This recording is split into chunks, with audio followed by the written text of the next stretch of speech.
be feeling fine. Well, the cats are hip and the kittens fair. They'll be gabardine jackets and greasy hair.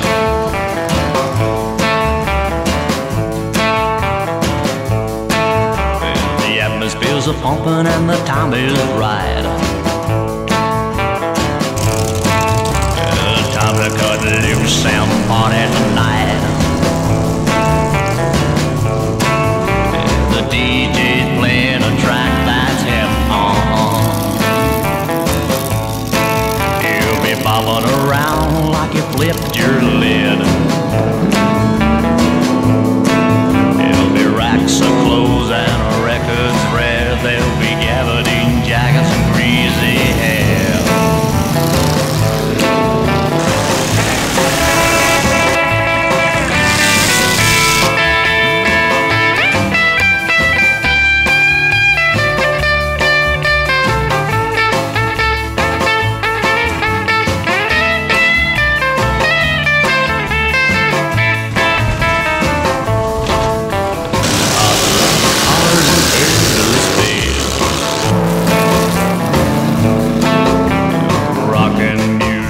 Familiar face. Well, flatheads roaring the best by far. There's a 29 roaster cutting up the car. Well, the modern squares can only stare. We're trapped in time with greasy hair.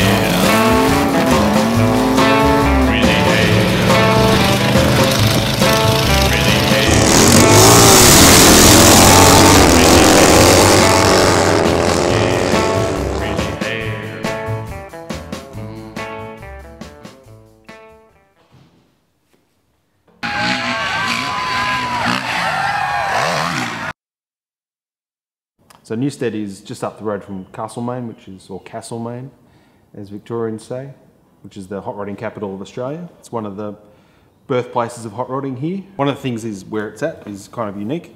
You have a country location where people can, I think city folk can see how country people have a good time.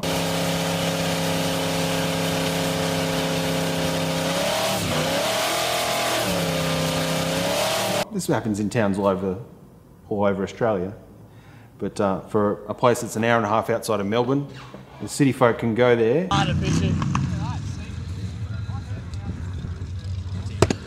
Pretend they're down with their country cousins for a while, and that's probably the thing. If it was 10 hours away from a capital city, it'd still be a very niche thing. But because it's so close to Melbourne and so accessible, lots of people can come in and sort of have their minds blown by dirt drags and speedway and camping, things that, you know, city people don't do so much. The core idea behind Chops. What is it? To have a good time. That is it. Well, sailing down the road with the wind in my hair. My two wheels are friend and I have on a care. My twin feet are purring like a Siamese cat. Rolling down the highway with the sun on my back. Passing every kind of machine on the road. Get out of my way, I'm the king of the road.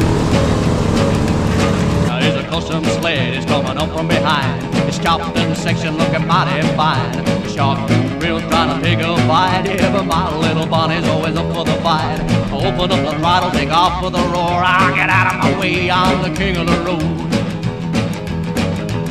Riding fast and keeping low, going any place I wanna go. Don't wanna do what I've been told. I'm the king, I'm the king, I'm the king of the road.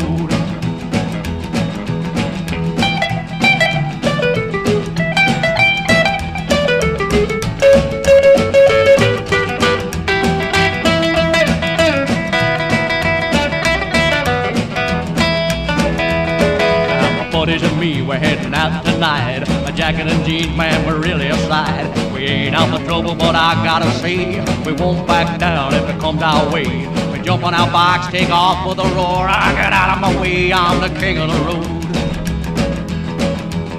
riding fast and keeping low, going any place that I wanna go. Don't wanna do what I've been told. Yeah, I'm the king, I'm the king, I'm the king, the king of the road.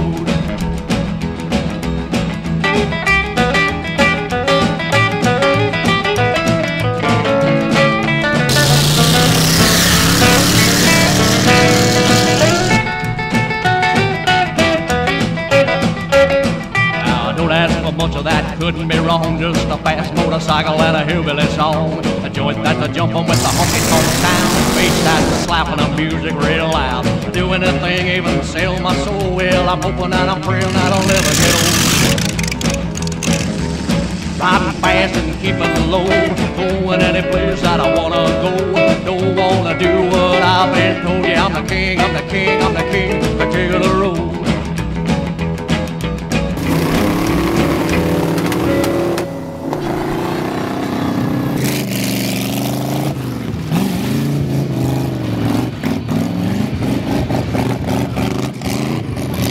Chopped, I don't think there's anything like Chopped in the rest of the world. From all of the international visitors that I've spoken to, no one has seen anything like it. You know, whether they be American, English, Irish, whatever, European. And I think my first Chopped was last year, and I was just blown away by the free nature of the whole festival. There doesn't seem to be any rules, but there kind of is. I mean, the punters that go to Chopped almost make the rules up by themselves. So, and good on the organisers for letting everybody manage their own, deal up there at Chopped. And I love it. That's my dream festival is a hot rod custom festival where you can actually ride your bike, drive your car.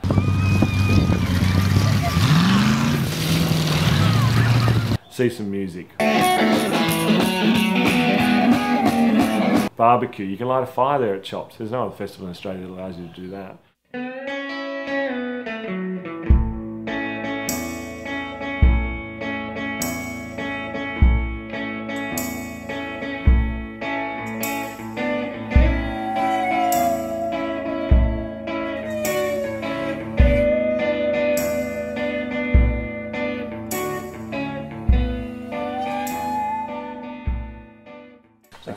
Chopped is freedom to me.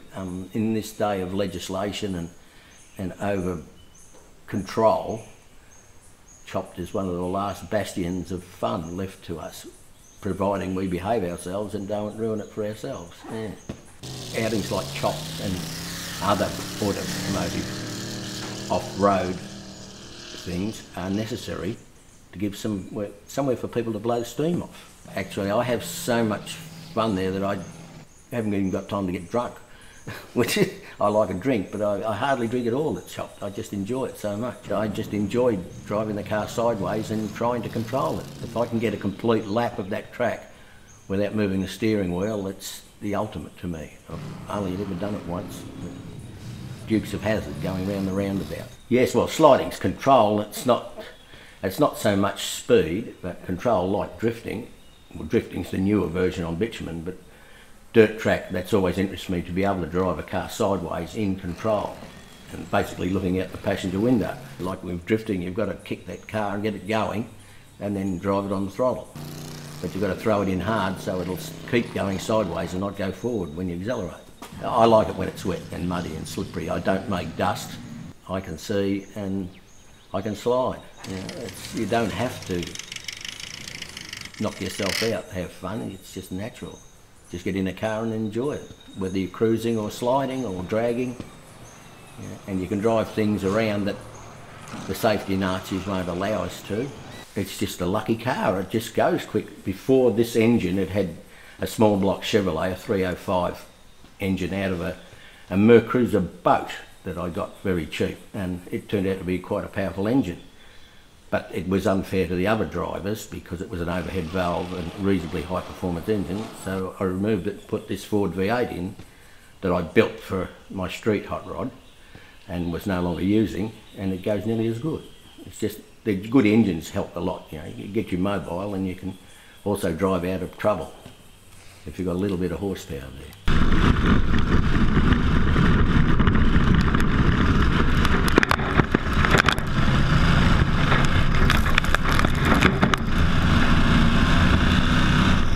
for what it looks, it handles exceptionally well. It's just an old Chevrolet. It's got no tricks at all to it. It's got the original 4 springs that were on it in 1938, and it just handles well. It's just a lucky car.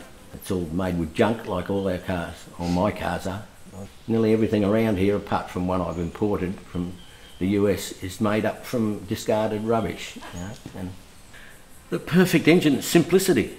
Once again, we love these side valve engines that we're using. The old Ford V8 engine, it's not the simplest side valve engine ever made, but it's a wonderfully reliable piece of metal. It can be thrashed mercilessly and stand up to it. And there's several other engines on the planet that wouldn't take 1 minute of punishment, where a Ford V8 will take hours and years of punishment. They're just astounding. Yeah, they overheat and they do things, but they cool down again and they go again. They're just marvellous. I guess they got the balance right. The weight of the components going up and down aren't heavy enough to hurt themselves. I have no idea. Like a Ford V8, a 1936 Ford V8, you can start it up and hold it flat out for as long as you like, and it'll get boring. A 1938 Chev motor, you'll start it up and hold it flat out for about 30 seconds, and it'll spread all over the world.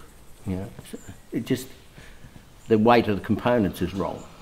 You know, I reckon the pistons are too heavy and the big ends are too little and the oil supply is not sufficient. You know, but this little engine just astounds me. Those old race car drivers, they just made everything and, you know, drove anything that was available. It wasn't all Ford V8s, it was everything there. Old Buicks and old Chevs and everything that you could lay your hands on. I've driven race cars, stock cars, speedway cars, since 1969. I've probably had a dozen, and this is the best car I've ever driven, and there's no reason for it whatsoever. It just came out right. No, I like racing. It's me against the car, not against the boys. They just happen to be there at the same time. But I'm racing this car. I'm trying to be its master. And if I pass people doing it, it just happens. But I don't like beating other people. It's just not my nature. I'm not competitive. But I like to fight with the car.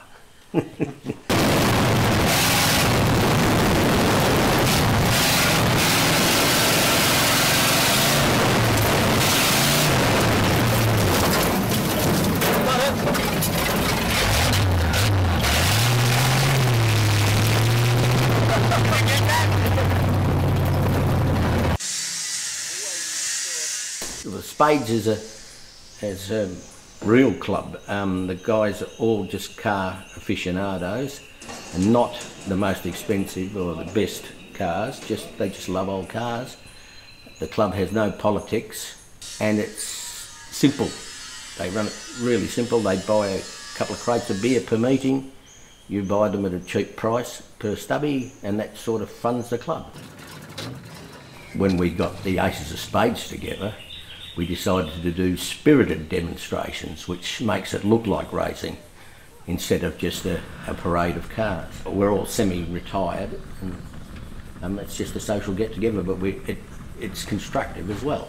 Yeah. In the last 5 years, at least 5 cars or more, 6 cars have come out of that Friday afternoon play time. And we do everything really well because we do it twice.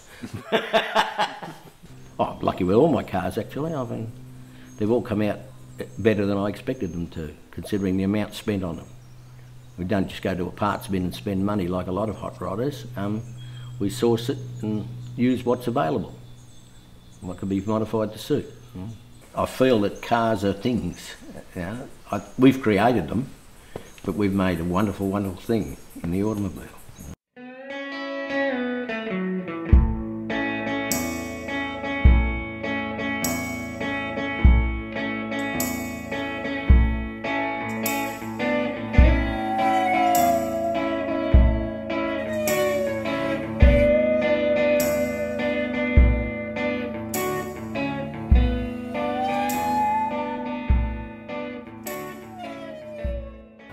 Oh, it's 60s and earlier mag wheels, and 65 and earlier cars, traditional rods and customs. It's pretty much, it has to have a 60s or earlier look to the car.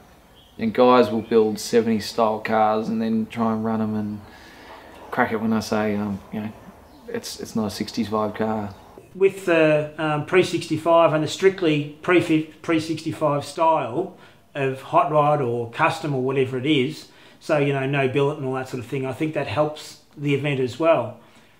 Just for the style of car and making those cars interesting instead of the same old, you know, like belly button cars. That's mainly because there was a major body change in American cars, you know, sort of around 65 with a lot of the brands. So you went to a lot squarer shapes that all was the start of the muscle car era. So it's more muscle car themed shaped cars.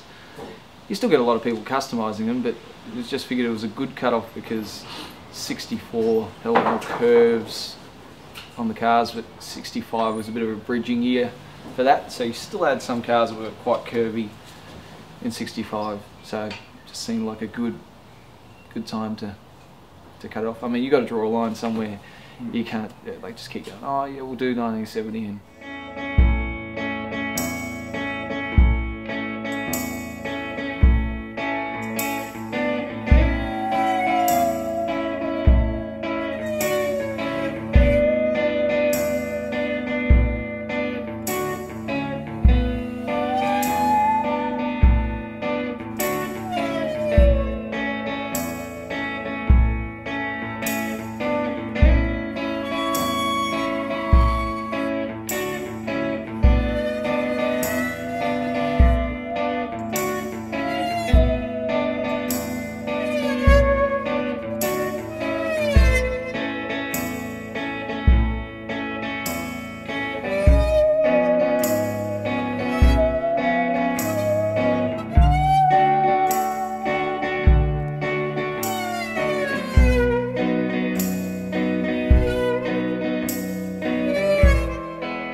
Nah, chop is brilliant. It's its own kind of thing. It's one of a kind. It's a traditional hot rod event. It was designed for guys like me and the guys that I hang around with.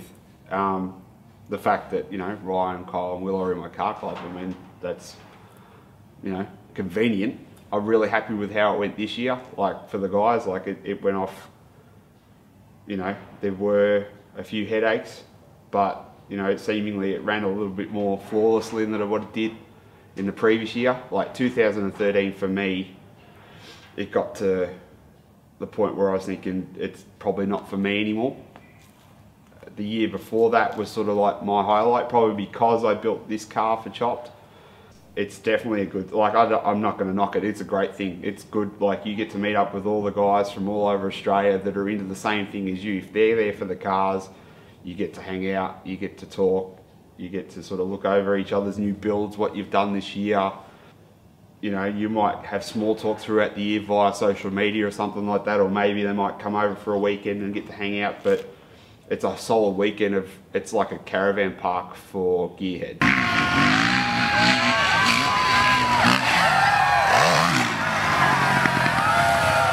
I think the timing of the event's really good too. You know, guys are sort of coming out of winter and spring sort of happening, and you know, we've been playing with their cars all winter or, you know, late summer and things like that. There's not much going on, so let's go and hit the dirt.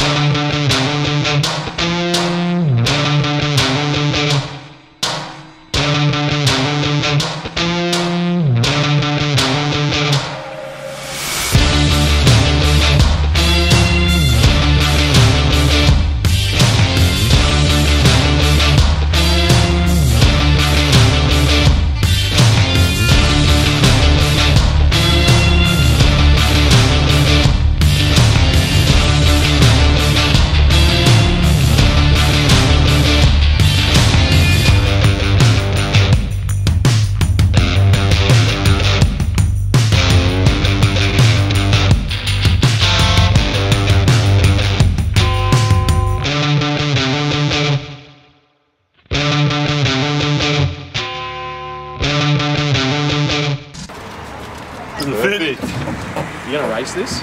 Give it a crack. Yeah. I put it back in a nice time. There did it start? No. I didn't try. Associate us with fucking boring. Just keep it alive.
with bikes, you've got, bikes are so hot now, bobbers and, you know, cafe races.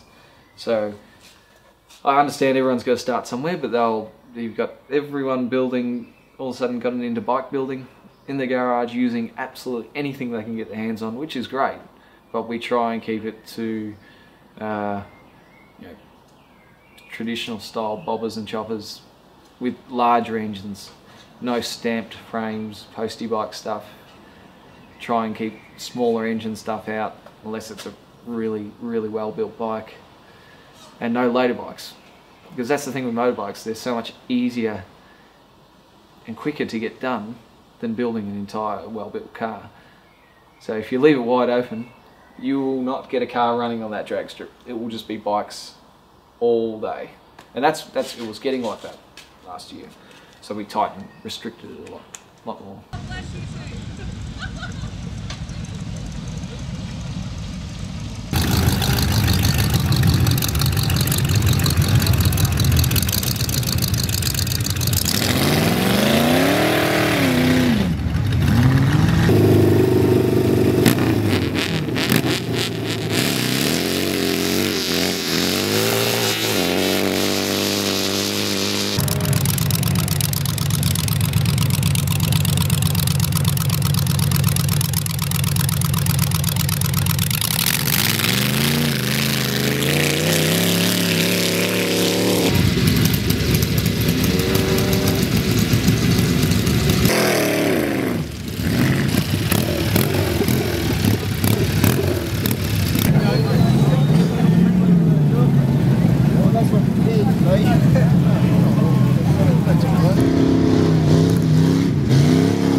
For some reason, lots of farmers' sons in the sort of late 50s, early 60s just started getting the word about hot rods. They saw a magazine here or there and it lit a fire with them, and they had lots of raw material because in the country people drive their cars till they drop, then they leave them in the paddock.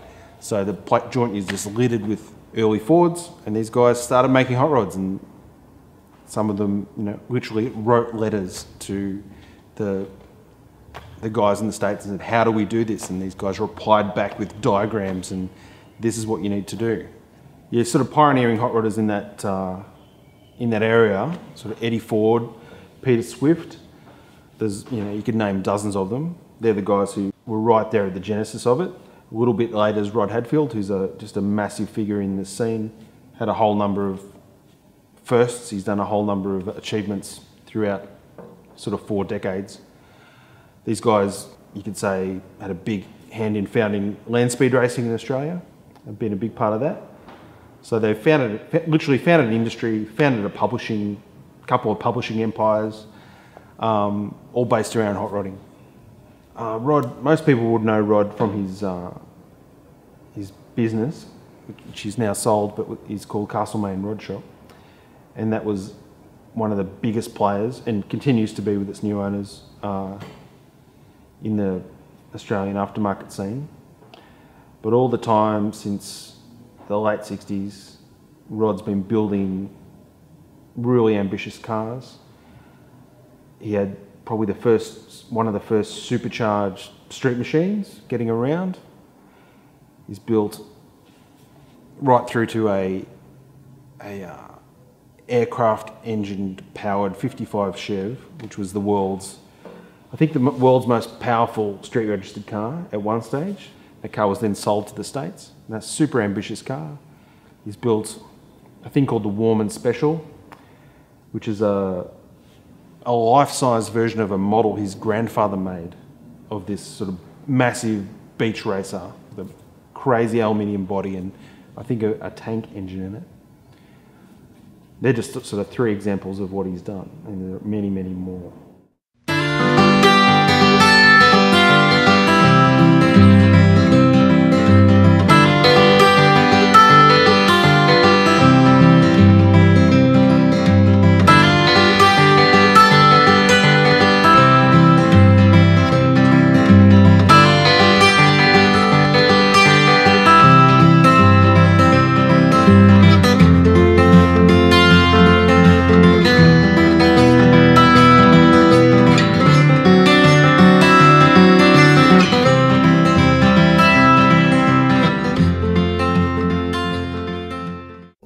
Topolino. It's an early model, and I see Fiat Topolinos built for drag racing. I've seen a couple of them built to run on the road, but I decided that I'd use a combination that no one else is using, and I'm using a V12 American LaFrance engine, which I've never ever seen in a hot rod before, ever.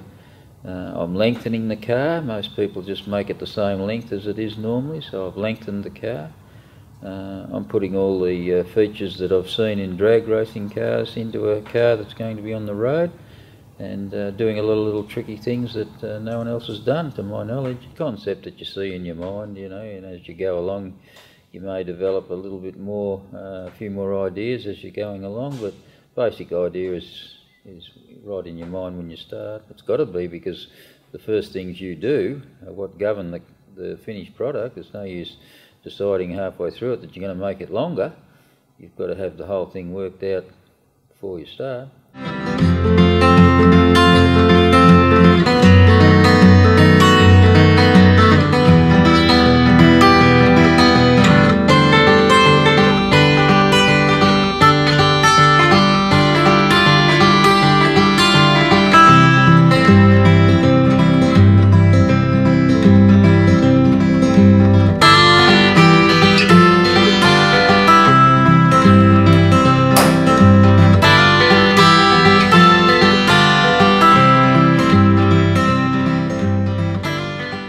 Hamster is a class that they designed or purposely put together for drag racing, and to get people into drag racing as cheaply as possible without having to spend a lot of money.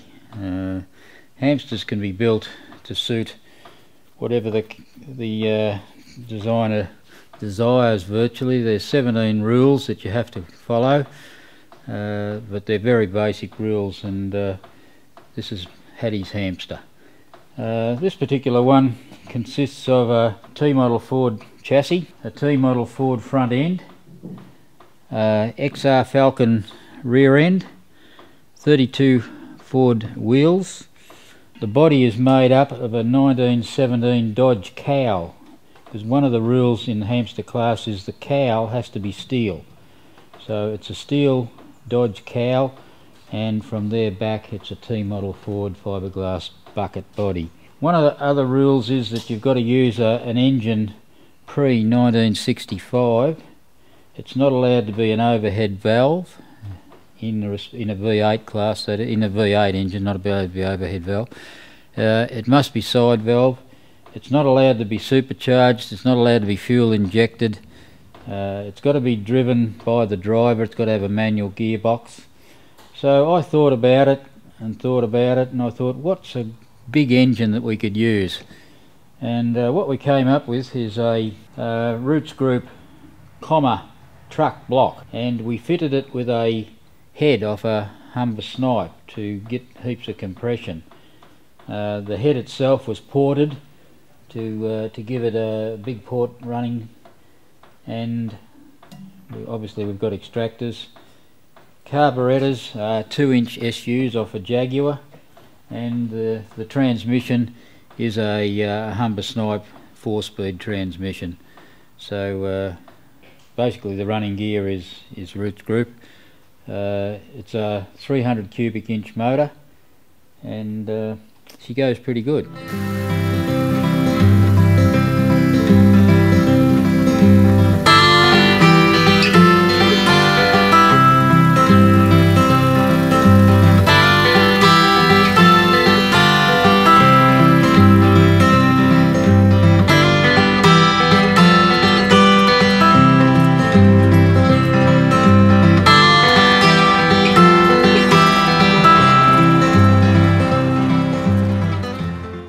Some car shows now you have to have a guy with an orange vest on and a little torch walk in front of your car so that you don't run anybody over when you're parking your car at a car show.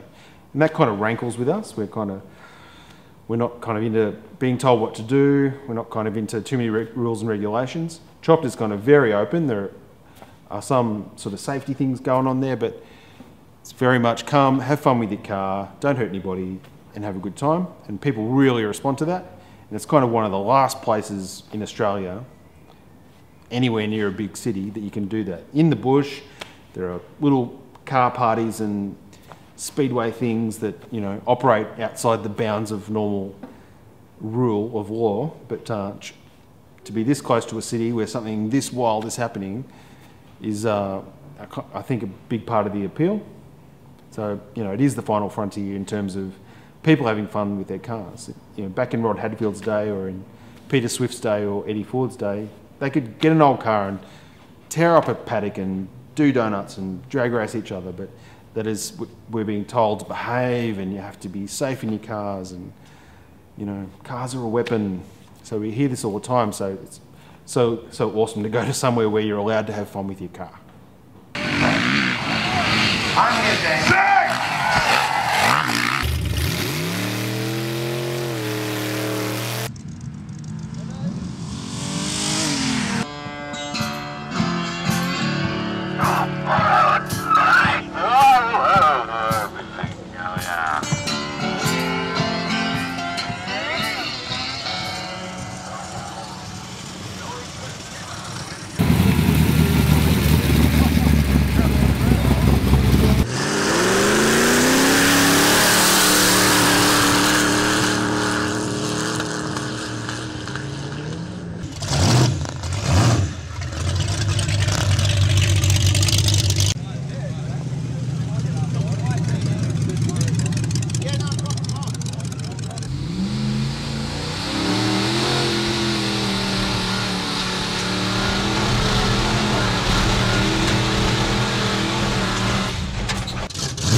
straight there, that's better. Can you pull those cables off and slam the door when it's closed?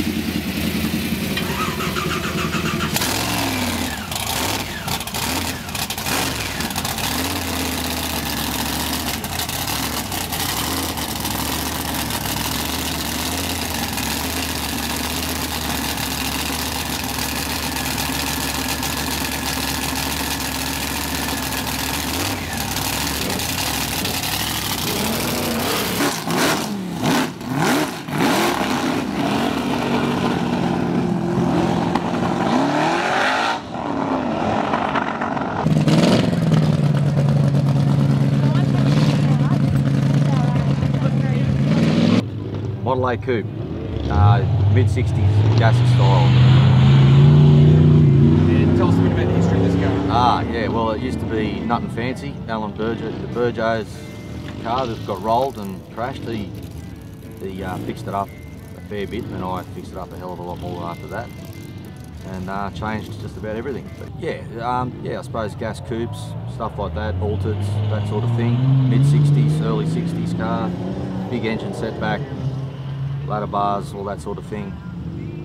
Preferably a blower, but no time for that. But yeah, that's the sort of thing. Okay, well, it's a 428 Cobra Jet, or it was. Now it's scat crank, Ross pistons, alloy heads, grout filled, girdled, all that sort of stuff. Mickey Thompson cross ram. Top loader gearbox, just standard 28 spine top loader with a Lakewood bell housing and a 9-inch, full spool 9-inch, 4, 5, 6 gears. Yeah, dream plans are to have this teched and raceable with a blown MEL Lincoln 430 in it. Yeah, that's the plan. Still with manual. MEL's cool to me because it's a forgotten engine a little bit for performance. They did it a little bit in the 60s, but people have just forgotten about them. It's a bit different, still a big engine. I've got some cool speed parts for it, so I'm going to set it up, yeah. Chopped, it's a special thing. It's once a year. I don't know, the atmosphere here, the people, the crazy people on the trucks singing, and it's just the best thing. So yeah, thought I'd build something for Chopped. It got a little bit out of hand this time, but yeah, no, it's a good venue, good thing.